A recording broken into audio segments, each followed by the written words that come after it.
మా పెద్ద పాపకి టెట్రాలజీ ఆఫ్ ఫాలో, హార్ట్లో 4 రకాలైన ఇబ్బందులుంటాయి. నేను ఒకరోజు కారు తోలుకుంటూ బయటకు వచ్చి గట్టిగా రోడ్డు మీద నిలబడుకుని అరుస్తున్నాను. ఎందుకంటే ఆ ఒత్తిడి తట్టుకోలేక. నేను నీ కోసం నువ్వు చెప్పావని చెప్పి నార్త్ ఇండియాకి వచ్చి ఇక్కడ పరిచయం చేస్తుంటే నా బిడ్డకి ఇలా చేస్తావా నువ్వు? నా క్వశ్చన్ సేమ్ హబకు క్వశ్చనే. నా బిడ్డకి ఇలా చేస్తావా, ఆమెను ఇలా చేస్తావా? ఇక్కడే టైప్లో అనమాట. కమండలో నుంచి నీళ్ళు తీసి టైప్లో. ప్రభు అన్నాడు. ఏం మాట్లాడలేదు ఆయన, ఏం మాట్లాడలే. ఒక 2 ఏళ్ళు నేను అలిగా ఆయన మీద. వాక్యం చెప్తున్నా, తిరుగుతున్నా, మొత్తం ప్రపంచం అంతా వెళ్తున్నా, కానీ ఆయనతో మాటలేవు.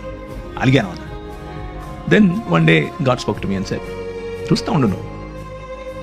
ఆ 2 ఏళ్లలో 1 సంవత్సరం తర్వాత ఒక మంచి డాక్టర్ని పరిచయం చేశాడు. ఆ మంచి డాక్టర్ ఆపరేషన్ చేసి కరెక్ట్ చేశాడు. కరెక్షన్ అయిపోయిన తర్వాత ఆమె she is just like any other normal child, no difference. So మనం అనుకుంటున్నట్లుగా కాకపోయినా ఆయన ఈ ప్రపంచంలో నూతనంగా ఏదో చేస్తున్నాడు. దాన్నే మనం నూతన సృష్టి అంటున్నాం. దాన్నే దేవుని రాజ్యం అంటున్నాం. ఆ దేవుని రాజ్యం వచ్చినప్పుడు, నూతన సృష్టి వచ్చినప్పుడు మనకు స్పష్టత చాలా వస్తుంది.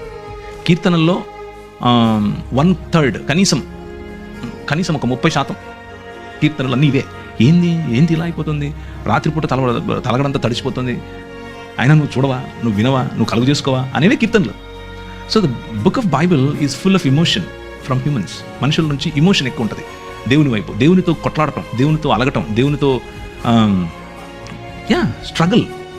ఇది మతం ఏమనుకుంటుందంటే, ఎంత గర్వం రా నీకు దేవుడిని. నాయన హీస్ అవర్ డాడ్.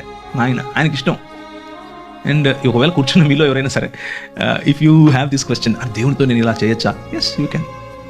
దేవునితో పెనుగులాడచ్చు, దేవునితో కొట్లాడచ్చు, దేవునితో అలగచ్చు, బొంగమూతి పెట్టచ్చు. He understands it. He comes to you.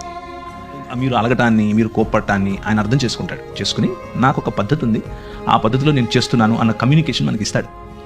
And it is your right, because మీ హక్కు అది. ఎందుకంటే మీరు ఆయన పిల్లలు, రైట్?